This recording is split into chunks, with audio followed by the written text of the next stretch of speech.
This week I decided to try an anime figure for the first time, and let's just say, it may have turned me into a fan. Let's talk about it.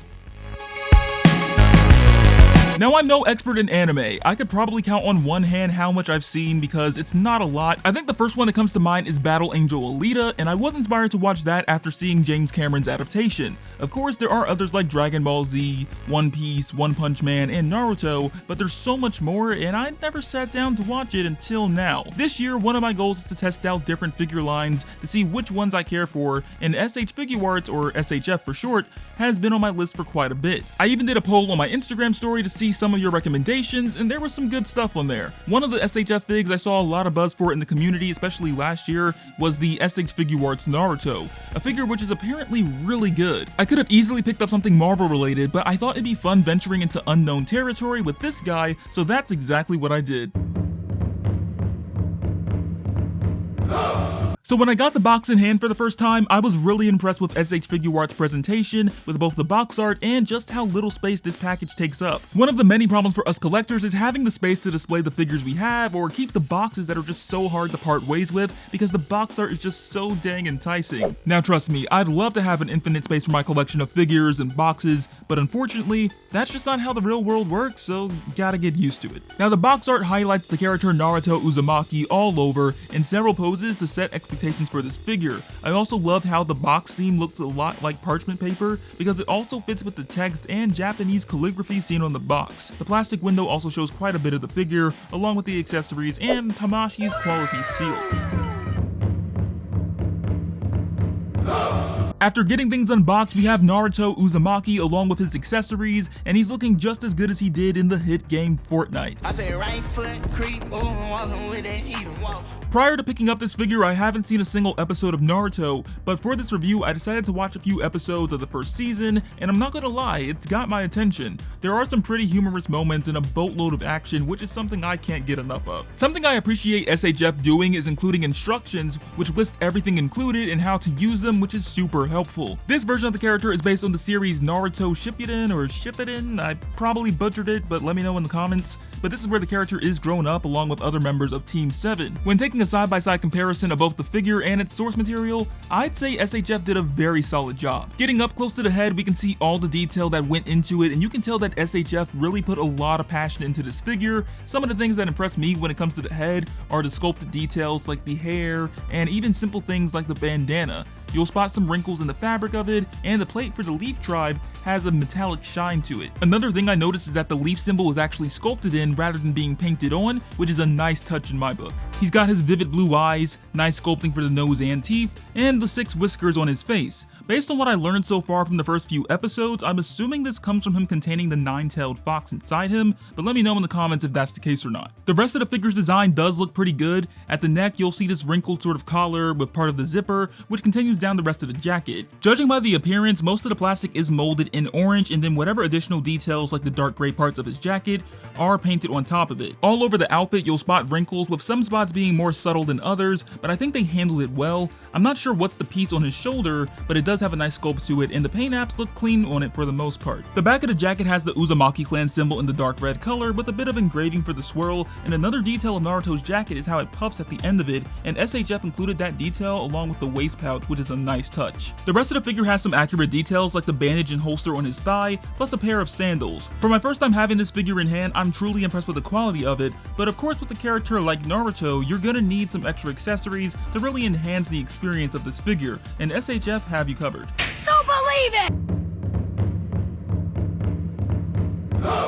Now Naruto comes with a wide variety of accessories to swap in and out, and they're a lot of fun. He comes with swappable faceplates, multiple hands, folded arms, a kunai, and an energy effect. In anime, a lot of the characters have really expressive emotions, whether that be joy, fear, sadness, or most importantly, rage. The swappable faces convey that concept, and all of them fit the character with perfection. As we saw earlier, the figure comes with a grinning expression out of the box, but once you pop off the head and remove the faceplate, you can switch up the looks. Naruto comes with a calm face, a shouting face, a shocked face, and another angry face with red eyes and sharper teeth. By swapping these expressions in and out, you can create some unique looks to your figure, which is a lot of fun in my opinion, and I also think it's a cool approach rather than having complete head sculpts for each expression. As for the additional hands, the detail isn't anything too crazy, but they definitely get the job done. Naruto does come with 2 fists, which is great for punching, but the other hands add some style, especially for posing. He comes with 3 open hands, one which has a peg hole for an energy effect, 2 gripping hands, and 2 hands for his shadow clone jutsu. All these hands are fairly easy to swap in and out, but I do have a bit of concern for the ball joint. My reasoning is that the plastic between the ball joint and the wrist is kind of thin, and I'm afraid that it might break if I'm not too careful. If you want your Naruto to have that chill sort of look to him, he also comes with these folded arms, which are a nice addition to this figure.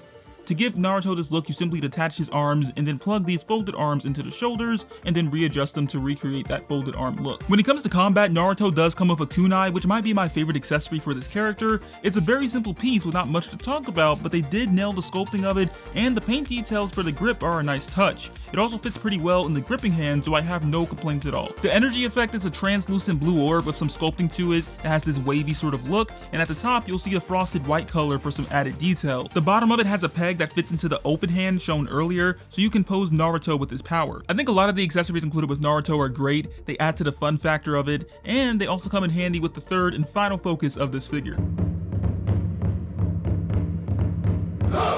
Now, accessories are cool and all, but honestly they mean nothing if you can't articulate a figure how it's meant to. I spent a lot of time off camera just messing around with this figure to see how smooth things were, and overall the results left me impressed with very little to dislike. Starting with the head, you can tilt it left to right as well as back and forth, plus there's some added range there when you tilt it with the neck joint. My only gripe with the head is that when turning it, the faceplate starts to slide out, which is a bit of a nuisance since you have to keep adjusting it. Plus, you can't turn the head 360 degrees, but that isn't a big deal because unless you're the girl from The Exorcist, it's not really necessary. Another surprise to me was the bandana tails can be moved up and down and hold their place very well, which is awesome if you want to create some flowing effects when he's sleeping down or something like that. You can also rotate and raise the arms at the shoulders, swivel them at the bicep, bend them with double jointed elbows, and of course, swivel and tilt them at the wrists. The cool thing about the shoulder joints though is they do have a sort of butterfly joint going on to get some extra reach back and forth. Something to keep in mind though is that this will require some adjustments here and there, especially when posing because they leave some really ugly gaps. I'm not too fond of this, but again, it can be fixed with some effort, so it's no biggie to me. You have a nice range of motion in the diaphragm cut, but the rotation is limited, so if you try pushing it beyond its boundaries, it will pop off the rest of the body unfortunately. Look how they massacred my boy.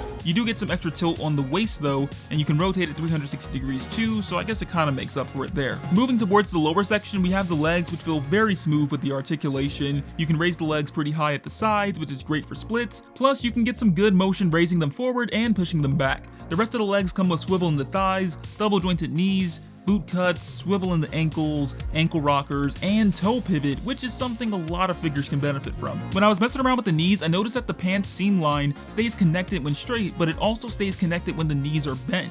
I think it's pretty cool on SHF's part to keep these types of things in mind because it shows that they care about the product they're delivering to fans or just collectors like myself. With the amount of articulation involved, you can get some really dynamic poses that fit the character and will leave you very satisfied. To really show off their articulation though, I put together a little cinematic for you all.